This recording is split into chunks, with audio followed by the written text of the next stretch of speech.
Como cumplir una cierta cantidad de años nos vuelve incontinentes verbalmente, y yo tengo ya adquirido hace tiempo ese defecto, he optado por escribir lo que diré a ustedes para ceñirme estrictamente al tiempo de que dispongo.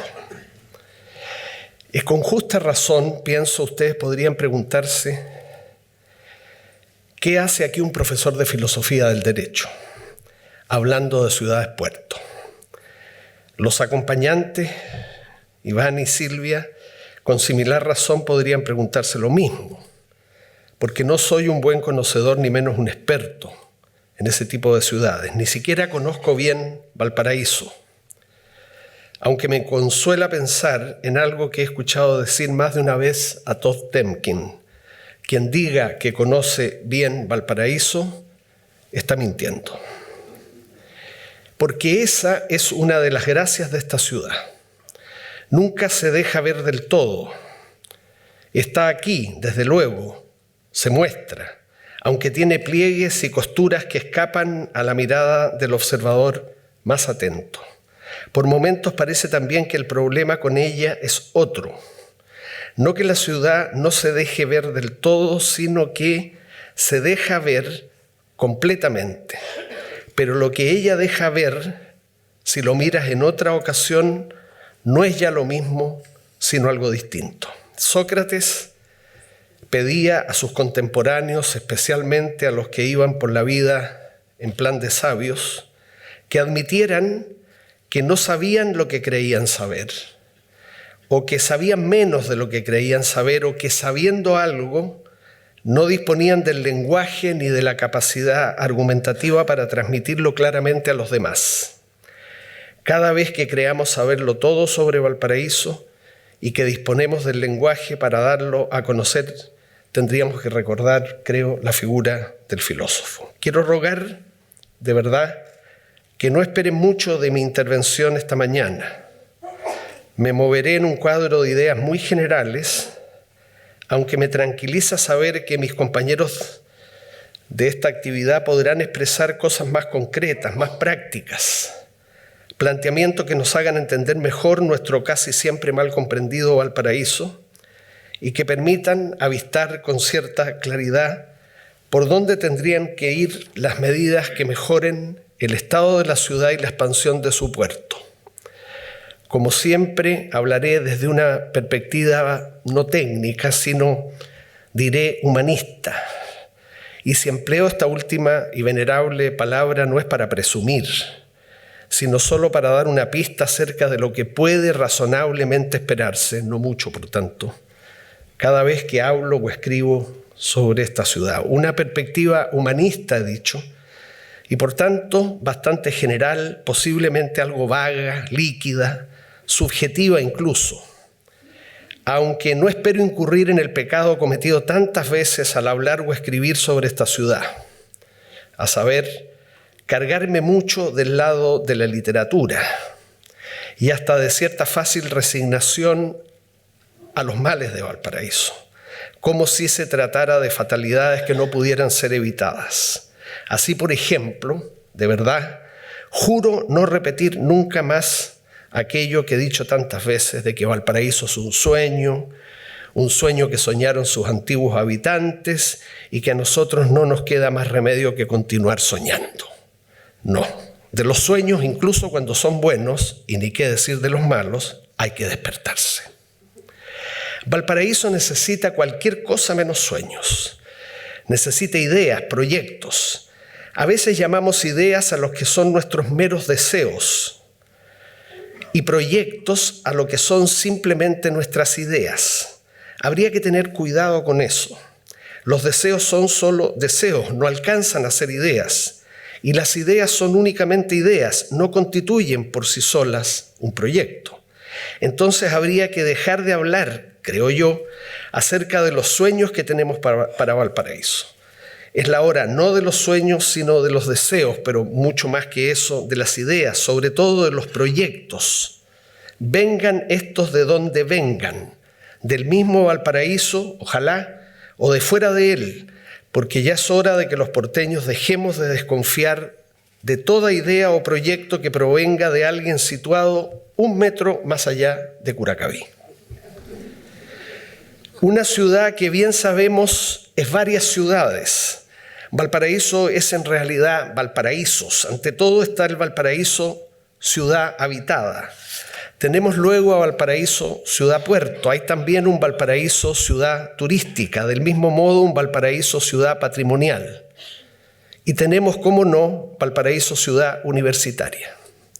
Varios Valparaísos, muchos Valparaísos. Valparaísos, sin embargo, que no conversan suficientemente entre sí y que menos se ponen de acuerdo acerca del presente y futuro de él, o mejor, de ellos. Valparaísos que a menudo incluso se enfrentan unos con otros. En toda sociedad abierta, por fortuna, hay desacuerdos, muchos desacuerdos. Desacuerdos y también conflictos. No es posible pensar una vida en común sin que se produzcan desacuerdos y conflictos. Todo lo más que podemos esperar es que los desacuerdos no se transformen en conflictos y que, ocurrido uno de estos últimos, dispongamos de las instancias, las reglas, los procedimientos que permitan darle a los conflictos un curso que desemboque en una solución pacífica, desde luego, pronta, justa, eficaz. Esto parece evidente, lo mismo que, además de desacuerdos y conflictos, en toda sociedad hay también, afortunadamente, relaciones de intercambio, relaciones de colaboración, relaciones de solidaridad.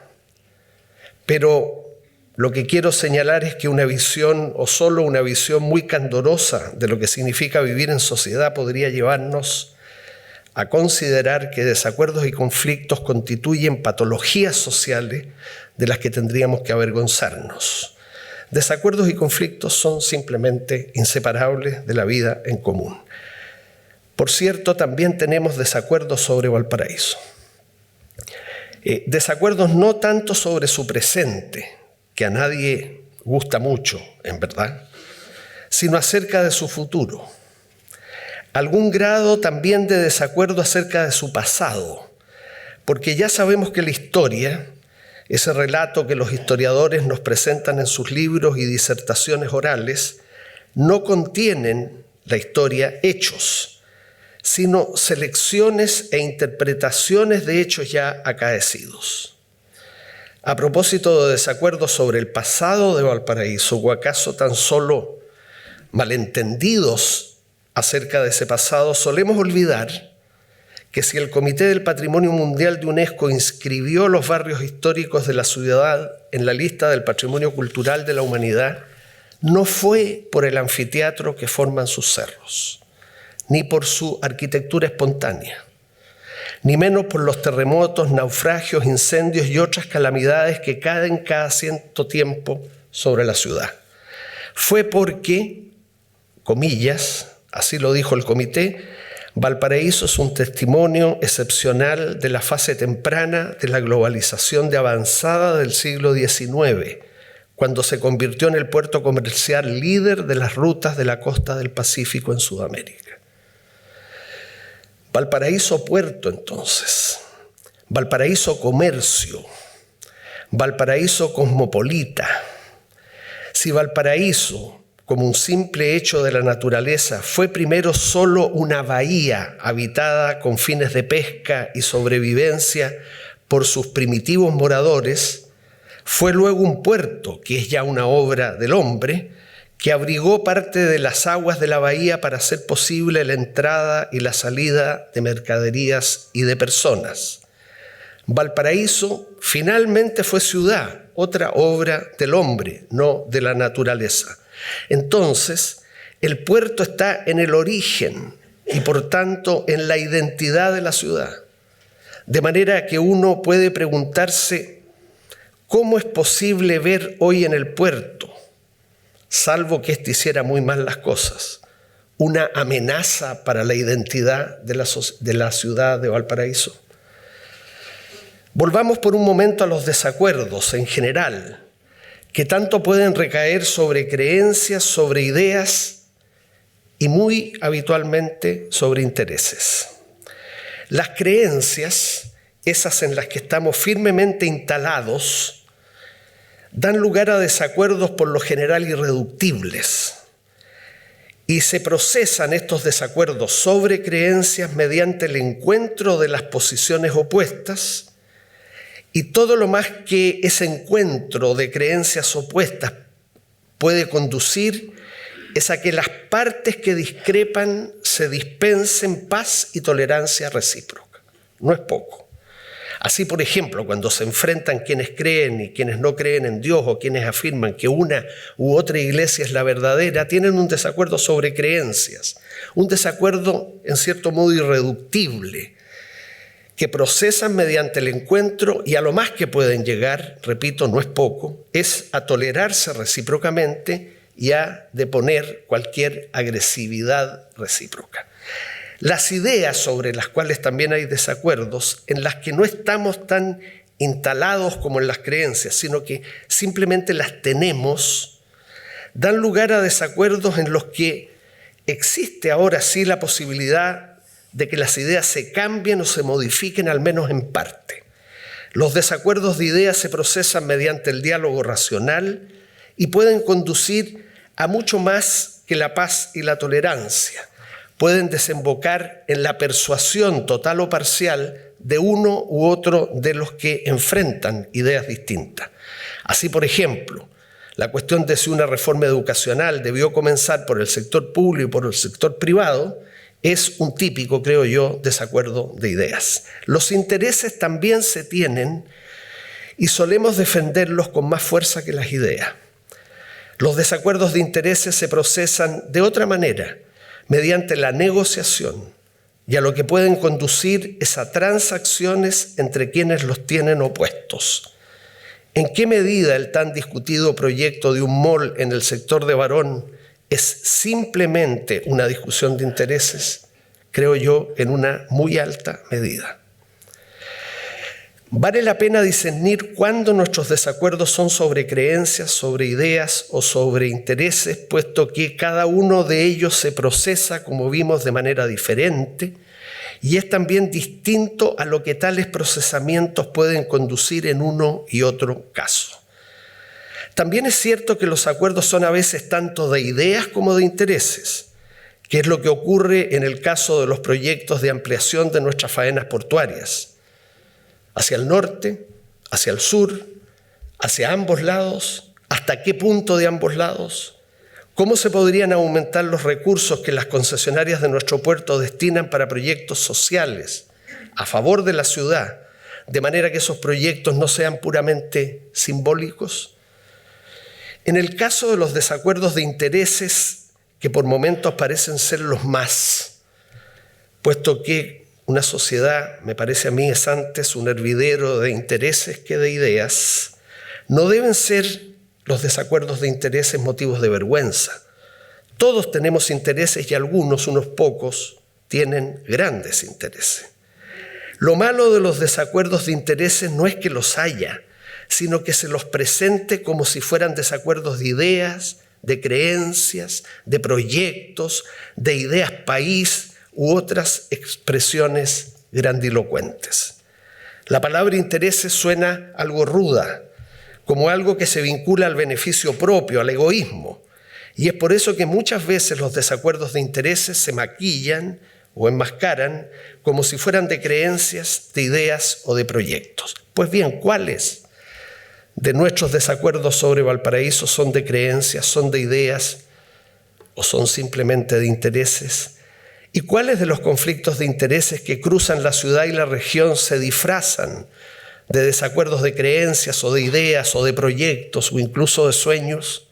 Dejo planteadas esas preguntas, aunque con un alcance, el que ya señalaba antes, de que en relación con estos desacuerdos, por lo demás entendibles, no incluyamos a lo que los porteños solemos llamar nuestros sueños, que no pasan de ser apetencias individuales con las que queremos reclutar a otros que también las suscriben. Yo, a estas alturas, Le comentaba a Iván hace poco en una conversación, huyo a perderme cada vez que escucho decir a alguien que tiene un sueño para Valparaíso. Otro sueño más, digo en esos casos, porque de verdad no necesitamos sueños, menos sueños individuales, sino más ideas, más proyectos.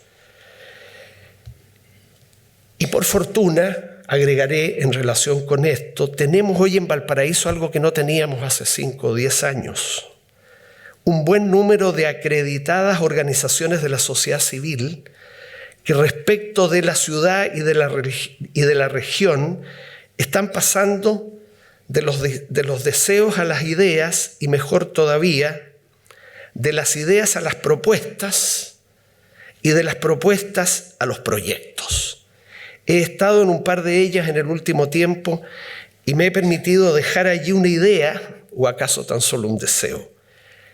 Les he pedido, júntense, reúnanse esas organizaciones de la sociedad civil por lo menos una vez cada año para conocerse mejor entre sí, para cotejar iniciativas, para emprender posibles acciones conjuntas. Cada una de tales organizaciones tiene su propia identidad, por cierto, sus propios principios orientadores, desde luego, pero coinciden en un objetivo central común: hacer algo por Valparaíso, pensar sobre Valparaíso, proponer sobre Valparaíso, asesorar sobre Valparaíso, todo lo cual no es nada menor si uno piensa en los déficits de espesor que en cuanto a masa crítica suelen tener los gobiernos regionales y comunales del país. Si hay algo que caracteriza a Valparaíso, particularmente la vida en sus cerros, es la vecindad. Hermosa palabra esta, vecindad. Un término que remite a lugar, a cercanía, a proximidad. Tal como Valparaíso fue siendo habitado de abajo hacia arriba, de los pies a la cabeza, en sucesivas y ascendentes líneas de edificación, aunque en el más completo de los desórdenes, la vecindad aquí no es una opción, es una obligación.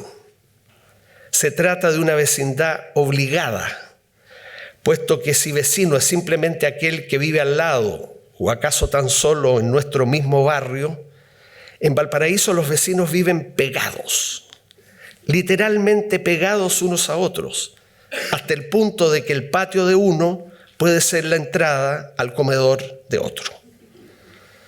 Pero esto de ir de abajo hacia arriba, o de esta circunstancia de que Valparaíso fue de abajo hacia arriba, se ha dicho más de una vez por eso que los porteños presionan por subir al cielo.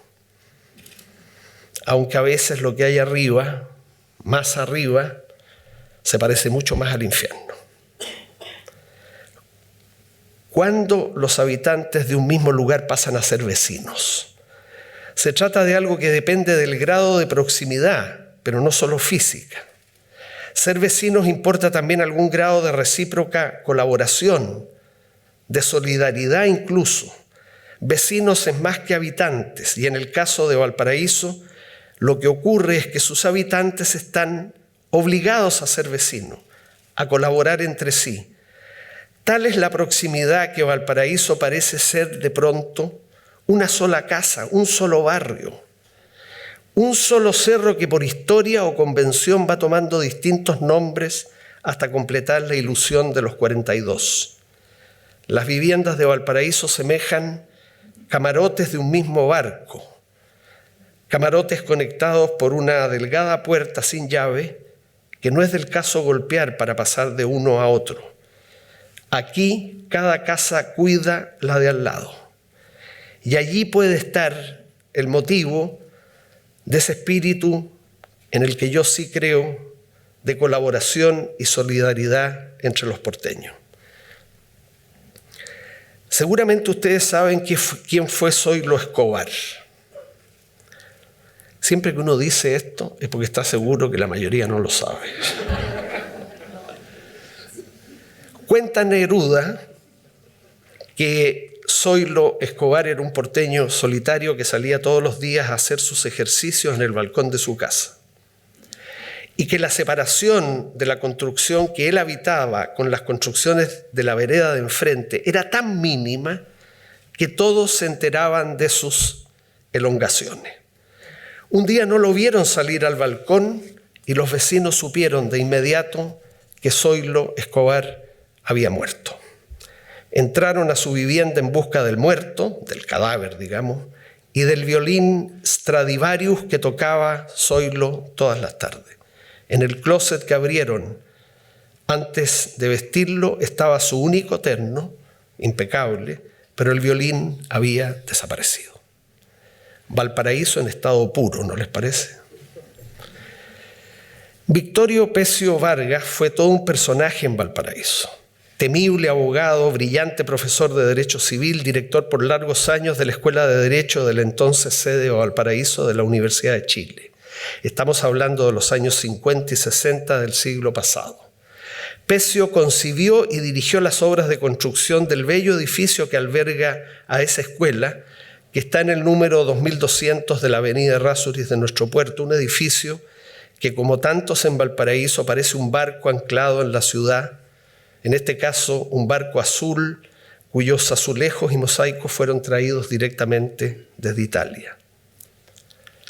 Pecio terminó mal su vida universitaria luego de que una toma de los estudiantes, en 1964, lo sacara de la dirección de la escuela que había conducido durante décadas con mano férrea y no pocos actos autoritarios y hasta caprichosos.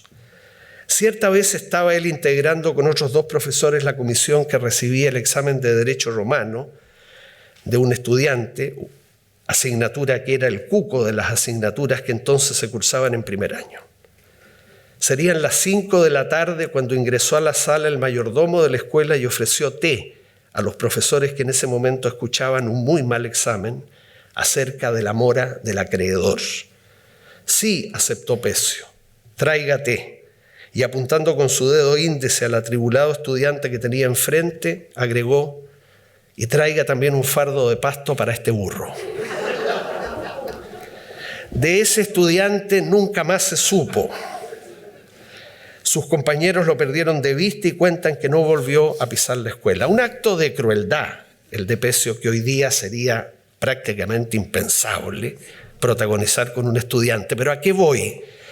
Pecio escribió un bello libro, un breve y bello libro titulado La vecindad. Es de 1952. Si ustedes tienen suficiente paciencia, el libro se inicia con un extenso y muy ilustrativo párrafo. Leo. La contigüidad de los lugares, la constante proximidad de las personas provocan un estado de estrecha convivencia cotidiana que puede conducir a resultados diametralmente opuestos.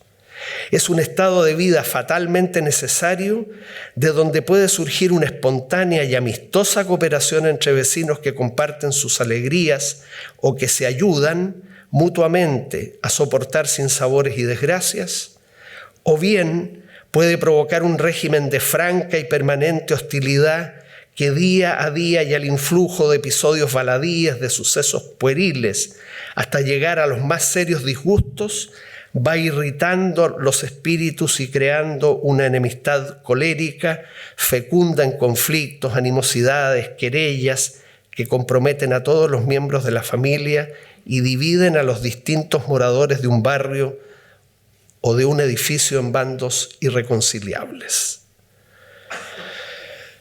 Se provoca, sigue Pecio, un estado de guerra que en muchas ocasiones tiene el humillante final de un comparendo en los juzgados de policía local, que exacerba aún más los ánimos o que, en casos más agudos, tiene un doloroso epílogo en los tribunales del crimen.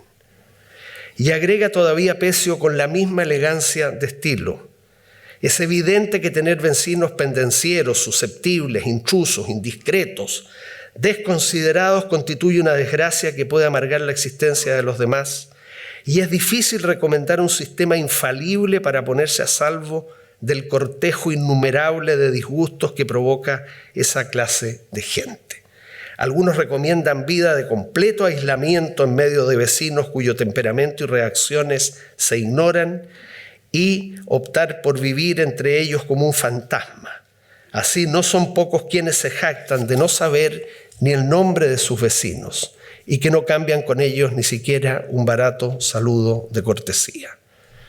Otros propugnan un tímido y discreto vivir regido por ese prudente consejo que todos conocemos: ni muy adentro que te quemes, ni muy afuera que te hieles. Termina Pecio: ya lo dijo el sabio refrán, no tendrás paz si tu vecino no lo quiere. Yo no puedo dejar de pensar, a partir de ese párrafo, en la escritura de Joaquín Eduard Bello.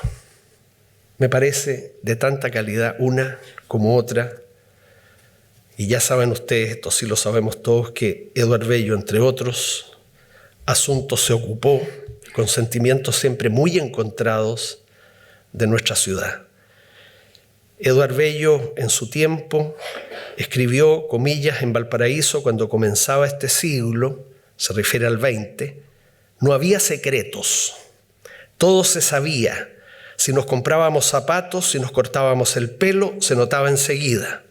En Valparaíso, agrego ahora yo por mi cuenta, siempre se sabe qué música es del gusto del vecino, qué está cocinando, cuál es la radio que prefiere, a qué hora y en qué estado regresa por la noche, e incluso cómo andan las relaciones conyugales.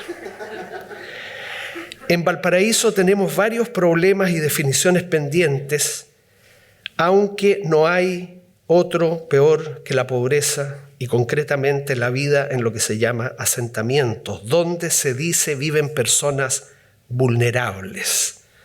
Pero ¿qué es eso de personas vulnerables? Todos somos vulnerables.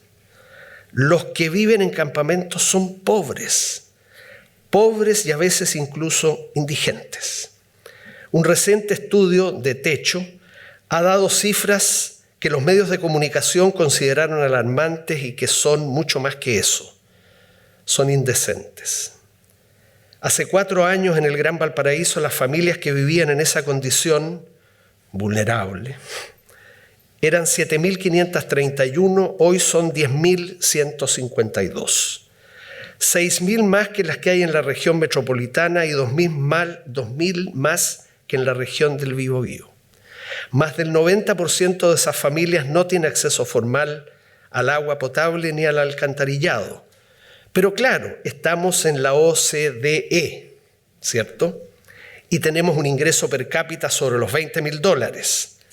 Yo me pregunto qué pensarán los miembros de esas familias vulnerables ante tan complacientes informaciones macroeconómicas. $20.000 podría decir alguien que vive en un campamento, yo podría vivir solo con 2.000. Cuando la situación económica y social de un país se mide en grandes números, todos podemos inflar el pecho. Vamos bien, decimos. La economía chilena es admirada en el resto del mundo, agregamos. Pero lo cierto es que a nivel de la economía de las personas y de las familias, que es lo que realmente importa, tenemos ya por largo tiempo situaciones que, como las de los campamentos, no se erradican, sino que se agudizan y que no pueden sino producirnos vergüenza como país, como región, como ciudad. ¿Saben ustedes que el 58% de quienes habitan en campamentos en Chile declaran que el principal de sus problemas, claro, es la lejanía de los servicios básicos? Seguido por ¿cuál problema? Que menciona el 43%, la droga. O sea, fíjense ustedes, sin servicios básicos y con droga. Así es como se vive allí. A vivir en campamentos se llega por distintos motivos, como camino para la vivienda propia y definitiva, por el alto costo de los arriendos, por problemas de hacinamiento que fuerzan a una familia a salir de la casa en que vive como allegada. Pasa a veces que una familia abandona el campamento porque consiguió una vivienda definitiva y arrienda a otra familia la que tenía en el campamento. Pero también pasa a veces la figura contraria. Se arrienda la vivienda definitiva que se consiguió, que se acaba de conseguir, y se regresa al campamento. Y pasa también que personas se toman un terreno y cobran arriendo a los que llegan a vivir en él. En campamentos de la zona norte del país, esta última figura es particularmente abusiva con los inmigrantes peruanos y bolivianos. Pero claro, esos no son los principales problemas de vivir en un campamento, aunque revelan que todo, hasta la pobreza, puede ser transformada en una oportunidad de negocio. Uno de los principales problemas de las ciudades mayormente pobladas de Chile es que las hemos transformado en simples oportunidades de negocios. Oportunidades de negocios para todos, desde las inmobiliarias que pensando solo en su renta levantan edificios de 20 pisos allí donde deberían tener 10, hasta la metástasis del comercio ambulante, incluido el de papel higiénico, y de comidas que se preparan en las veredas a base de sopaipillas o anticuchos con una carne siempre muy oscura.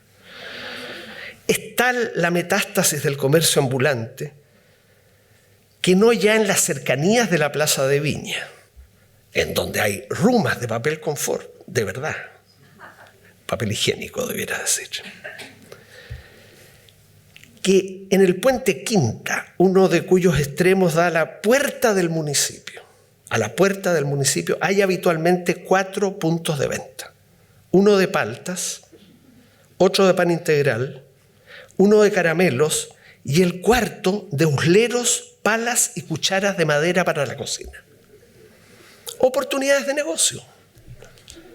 A veces hay también, tengo que reconocerlo, una simpatiquísima pareja de improvisados bailadores, ambos jóvenes, muy delgados, sí, que instalan allí un enorme aparato de radio y se mueven al son de cumbias y otros ritmos semejantes, mientras en la cercana Avenida 1 Norte 5, 6 o 7 autobuses en fila de los que van hacia el interior hacen sonar sus estridentes bocinas para conseguir, como sea, algún pasajero.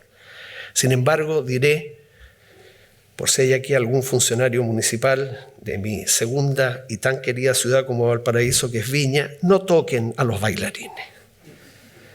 Siempre que los veo, recuerdo una vieja canción argentina, creo yo, puede llamarse Bronca, que protesta porque roba el asaltante y dice, pero también roba el comerciante, y que se opone a que las autoridades, lo dice así, entren a correr a los artistas. No puedo estar más de acuerdo con esa canción. Perdonen, ya voy terminando, que me detenga en esto, pero una sociedad decente, a la que todos aspiramos, por distintos caminos, desde luego, con distintas ideas, con distintas ideologías, no es solo una sociedad de libertades, es también una en la que han desaparecido desigualdades profundas e injustas en las condiciones materiales de vida de las personas. ¿De qué sirve decir a quienes viven largos años en situación de pobreza o indigencia que gozan de igual dignidad, porque así lo declara la Constitución y los tratados internacionales sobre derechos fundamentales? ¿De qué sirve decirle que todos somos iguales en la titularidad de los derechos fundamentales? Que todos, incluso ellos, somos iguales ante la ley, que su voto cuenta por uno al momento de las elecciones como el de todos, y que en Chile no hay esclavos ni tampoco clase privilegiada? ¿Qué sacaríamos con decir todo eso si quienes nos escuchan son profundamente desiguales en sus condiciones de vida, en su salud, en su educación, en los servicios básicos a los que tienen acceso, en lo que comen o no comen todos los días? Incluso más, ¿de qué serviría decirles que son también libres? Que la Constitución les asegura la libertad de conciencia, de pensamiento, de reunión, de movimiento, de asociación, de emprendimiento. ¿De qué serviría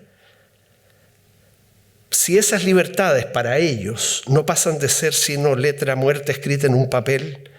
Unas libertades cuyo real ejercicio les está impedido por las condiciones de vida en que se encuentran.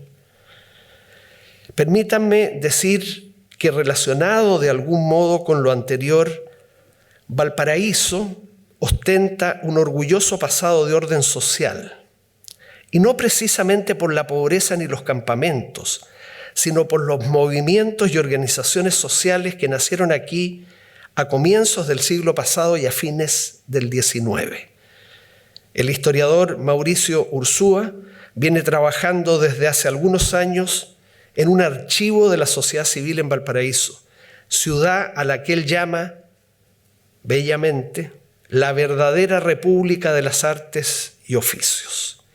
Ese archivo, que cubre desde 1880 a 1920, fue ya digitalizado por el Archivo Nacional, dependiente de la DIVAM, con la colaboración de la Universidad de Valparaíso.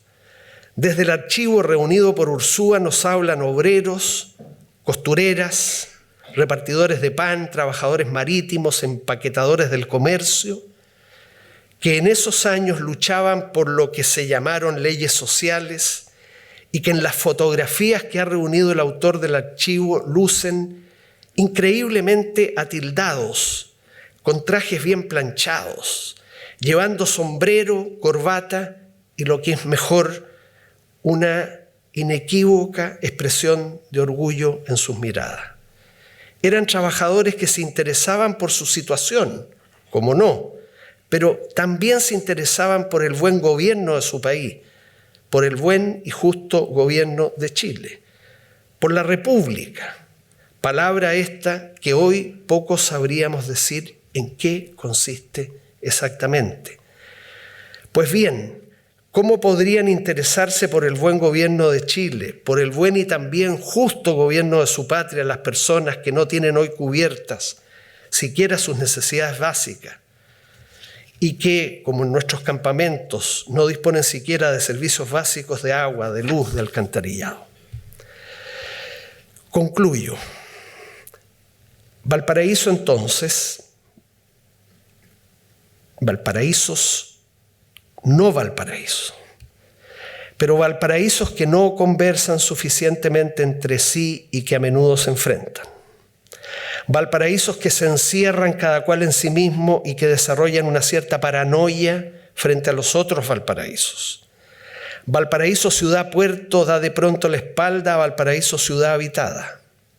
Valparaíso ciudad habitada se molesta los fines de semana con Valparaíso ciudad turística. Valparaíso turístico se olvida a menudo del Valparaíso ciudad patrimonial. Y Valparaíso ciudad universitaria se confunde a veces con una industria que produce profesionales que solo esperan el día de su titulación para abandonar Valparaíso. Lo que me pregunto es cuándo se reconocerán entre sí todos los Valparaísos. ¿En qué momento empezarán a conversar unos con otros? ¿Cuándo advertirán que ninguno de ellos tiene por separado la llave del futuro de la ciudad? ¿En qué momento estará cada Valparaíso más preocupado de cumplir con sus deberes para con los otros Valparaísos que de ejercer de manera implacable sus derechos? ¿En qué momento volveremos a hablar del mar y no solo del borde costero? ¿Cuándo los porteños dejaremos de lamentar que nos quitan vista al mar y obstaculizan el acceso al borde costero en circunstancias de que sábados y domingos preferimos pasear por la avenida Pedro Montt, farmacia y sanguchería por medio, mientras la preciosa avenida Altamirano permanece completamente desolada? ¿Realmente nos interesa el borde costero como lugar de esparcimiento y de tendimiento de la mirada hasta la línea del horizonte? Vemos un container y decimos, me están tapando la vista al mar. Pero no vamos a la avenida Altamirano. Es probable que nuestros problemas, los de Valparaíso, sean los mismos de todas las ciudades puerto del mundo. Estoy seguro que Iván y Silvia nos ilustrarán al respecto. Lo complicado aquí, sin embargo, es que tanto el puerto de Valparaíso como el de San Antonio tienen tras de sí ciudades pobres, ciudades que se han ido volviendo cada vez más pobres. ¿Cómo entonces, me pregunto, se proyecta un megapuerto en alguna de esas ciudades Si las ciudades son solo mini ciudades, ciudades disminuidas, ciudades que como tales asisten perplejas y sin mayores beneficios a la creciente e inevitable ampliación y tecnificación de sus puertos, como si los puertos constituyeran parte de otra ciudad, mientras que las élites que vivimos en Viña nos oponemos a toda obra que de alguna manera podría mejorar la vida de los pobladores de Valparaíso, cuya representación, la de esos pobladores, nos adjudicamos las más de las veces de espaldas a los genuinos dirigentes sociales de los cerros y barrios del puerto. Y una última pregunta. Así como hay entre los habitantes de sus inseparables viviendas vecindad, ¿no podría existir una mayor vecindad entre los varios Valparaísos que es hoy Valparaíso? ¿No puede haber mayor proximidad, más colaboración, un poco de solidaridad, así nomás sea un poco, que reunifiquen lo que hoy parece una gran y fatal fragmentación? No es posible tener, como la tienen los habitantes, entre los Valparaísos, una vecindad dentro de la diversidad, incluida, por cierto, la diversidad de intereses. Valparaíso es un mundo perdido, es un mundo que perdimos, pero también es un mundo por construir. Así lo anota uno de nuestros historiadores, Eduardo Cavieres. Un mundo perdido por el que sentimos nostalgia, que no es otra cosa que ese sentimiento de gratitud que nos invade cada vez que pensamos en las cosas buenas que tuvimos en el pasado. Nadie, por tanto, debe sentir vergüenza por la nostalgia, aunque tampoco deberíamos quedar prisioneros de ella. Un mundo por construir, decíamos, por construir en medio del viento, o sea, de la turbulencia. Valparaíso no tiene por qué seguir buscando el violín perdido de Zoilo Escobar, ese que no fue encontrado entre sus pertenencias cuando los vecinos entraron a su habitación para vestirlo y partir con él al cementerio. En Valparaíso tenemos el desafío de construir ahora, sigamos con la analogía, algo así como un nuevo instrumento, más complejo que un simple violín. Tal vez lo que tenemos que construir es algo así como una orquesta, si no sinfónica, al menos de cámara. Una orquesta de la que como ejecutantes formen parte los distintos Valparaísos y que al revés de lo que venimos haciendo en el último tiempo, interprete en lo posible una sola y misma melodía. Muchas gracias.